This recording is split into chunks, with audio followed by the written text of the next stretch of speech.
Albert Einstein fez uma declaração famosa: não podemos resolver um problema se estivermos no mesmo plano do pensamento que o criou. De modo semelhante, não poderemos mudar uma realidade se permanecermos com a mesma consciência com que a criamos. Ou seja, para mudar sua vida, você precisará mudar sua consciência. Por exemplo, mudar a consciência de doença para a consciência de saúde. Talvez você pergunte: como posso fazer isso? Como conseguir ver alguém curado se seu corpo nos parece enfermo? A resposta é: comece a olhar além da ilusão que o mundo lhe mostra. Entenda que simplesmente dizer que escolheu uma nova realidade não é o suficiente. Você precisa se transformar em uma nova pessoa. Você precisa agir e pensar como se fosse a pessoa que deseja ser. James Allen escreveu: os homens não atraem aquilo que querem, mas aquilo que são. Sabendo disso, a partir de agora, enterre seu velho eu. O visionário do século XX de Barbados, conhecido pelo nome de Neville Goddard, talvez tenha sido quem melhor descreveu nossa capacidade de tornar sonhos em realidade. Ele sugere que precisamos nos entregar à nossa nova possibilidade e passar a viver nesse novo estado e não mais no antigo. Por meio dos seus muitos livros e palestras, ele compartilhou seu grande segredo de como navegar pelas muitas possibilidades da matriz divina. Segundo Neville, tudo o que nos acontece é produto da nossa consciência e nada além disso. Em seu livro, O Poder da Consciência, Neville nos oferece vários exemplos de como isso funciona.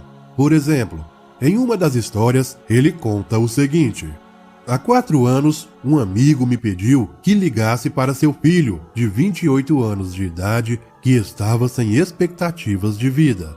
Ele estava sofrendo de uma rara doença do coração. Os médicos haviam tentado de tudo, mas não tinham mais esperança de recuperação.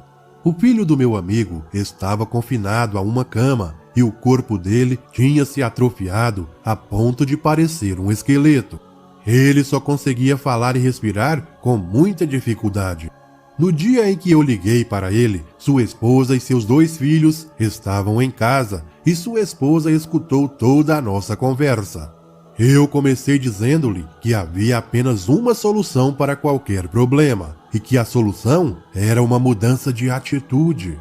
Como ele estava com dificuldade de falar, eu pedi que ele murmurasse afirmativamente se entendesse claramente o que eu estava dizendo. Ele concordou. Então eu lhe disse a verdade de que a consciência é a única realidade e que a única maneira para mudar qualquer condição é mudando o estado de consciência sobre os seus fatos.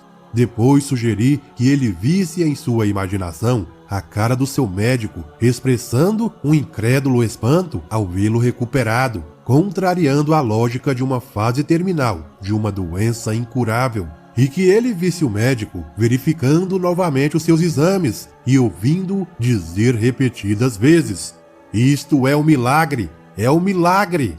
Ele não somente entendeu tudo isso claramente, como também acreditou profundamente e prometeu que iria seguir fielmente este procedimento. Sua esposa, que nos tinha ouvido atentamente, me garantiu que ela também iria usar a lei da concepção em sua imaginação, da mesma forma como o marido dela. Vários meses depois, recebi uma carta dizendo que o filho tinha alcançado uma recuperação milagrosa. Nas minhas férias seguintes, eu o conheci. Ele estava em perfeita saúde e envolvido ativamente em seus negócios. Ele me disse que desde o dia em que eu liguei, ele nunca teve qualquer dúvida de que isso iria dar certo. Neville falava em uma linguagem não científica, que soava quase que direta demais para ser verdadeira. Mas, por favor, não se deixem enganar pela simplicidade das palavras de Neville, quando ele sugere que tudo o que precisamos para transformar nossa imaginação em realidade é assumir o sentimento de que nosso desejo já foi realizado. Em um universo participativo fabricado por nós mesmos, por que duvidar que isso é verdade? O autor Ami Goswami disse: Quando compreendermos a nossa consciência, compreendemos também o universo e a separação desaparece. Isso significa que não estamos separados do universo ou de Deus, mas somos parte do universo ou parte de Deus. Descobertas científicas sugerem que existe algo no interior de cada um de nós que não é limitado pelo tempo, nem pelo espaço e nem mesmo pela morte. Estas descobertas concluíram que aparentemente vivemos em um universo onde tudo está sempre conectado. Em outras palavras, o seu eu interior não se limita pelo seu ser físico, ou seja, essa pessoa que você enxerga quando olha no espelho tem dentro dela algo misterioso que faz parte do campo de energia que banha todas as coisas. Existe um lugar onde todas as coisas são possíveis. Esse lugar é pura energia. O sucesso, a abundância, as doenças, os medos e desejos mais profundos, absolutamente tudo tem início nesse lugar. E podemos dominar esse lugar de pura energia. O primeiro passo é ter o conhecimento de que ele existe, e então compreender seu funcionamento e usar uma linguagem que esse lugar de pura energia entenda. Por meio da unidade que está no interior do seu corpo, você tem uma comunicação direta com a mesma força que cria tudo. No entanto, seu poder está adormecido, esperando que você o desperte.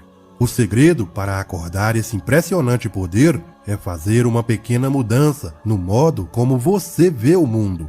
Com uma ligeira mudança de percepção, podemos usufruir a mais poderosa força do universo para lidar com as situações aparentemente impossíveis.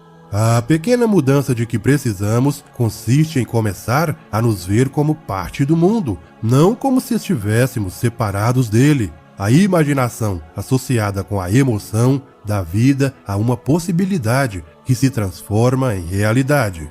A manifestação se inicia com o desejo de conseguir algo que, por hipótese, não existe. Podemos criar coisas pela força da consciência e da percepção. O poeta William Blake reconhecia que o poder da imaginação é a essência da nossa existência. O homem é toda a imaginação. Ele dizia e explicava: o corpo eterno do homem é a imaginação, isto é, o próprio Deus. O filósofo e poeta John Mackenzie explicava: é impossível distinguir o real do imaginário detalhadamente, pois todas as coisas são imaginárias. Diante dessas duas descrições, percebemos que para que algo se manifeste na realidade física, primeiro deve ser imaginado. Entretanto, para que a imaginação se transforme em realidade, deve existir algo que interligue ambos. De alguma maneira, deve existir no tecido do universo a conexão entre fantasias passadas e realidades presentes e futuras. Einstein acreditava firmemente que o passado e o futuro estão intimamente entrelaçados com coisas de uma quarta dimensão e que formavam uma realidade que ele chamou de espaço-tempo. Ele dizia: a distinção entre o passado, o presente e o futuro não passa de uma ilusão. Dessa maneira, começamos a compreender que estamos conectados não somente com tudo aquilo que vemos em nossa vida hoje, mas também com tudo que já existiu e com tudo que existirá. Os cientistas acreditam que mais de 90% está faltando e nos parece ser um espaço vazio. Isso significa que conseguimos ver apenas 10% de tudo que existe, mas o espaço entre as coisas não está vazio. Se estivesse vazio, como poderíamos conversar usando celulares? Se estamos interligados, alguma coisa está fazendo essa ligação. A humanidade tem percebido que dentro do vazio que chamamos de espaço, alguma coisa realmente existe. Sabendo de tudo isso, agora podemos entender que não estamos separados do universo, mas somos parte do universo. Mas qual é a linguagem do universo? A linguagem que fala com as forças quânticas do universo é a linguagem da emoção. O que a matriz divina reconhece é o sentimento. Então, quando orar, sinta-se como se sua meta já tivesse sido alcançada e sua oração respondida. Neville Goddard explica: No livro de Apocalipse, capítulo 3, versículo 20, lemos: Eis que estou à porta e bato. Se alguém ouvir minha voz e abrir a porta, entrarei e cearei com ele, e ele comigo.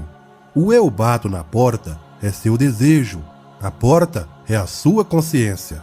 Quando você sente que seu desejo é impossível, é porque está fechando a porta para esse desejo. Então, eleve sua consciência, pois é dessa forma que você abre a porta para o seu desejo entrar. A realização bem-sucedida da coisa desejada também é contada na história de Daniel, na cova dos leões. Está registrado que Daniel, enquanto estava na cova dos leões, teve certeza que Deus o protegeria, e os leões permaneceram impotentes. Você deve fazer como Daniel fez. Os leões são seus problemas. Diga confiando que esses leões são impotentes para você. Siga o exemplo de Daniel, mesmo estando preso na cova da pobreza ou da doença. Você precisa desviar sua atenção desses leões chamados dívidas ou doenças e insistir no que você deseja. Se você não olhar para trás e continuar com fé, perceberá que tudo pode ser realizado. O mundo está ao seu comando.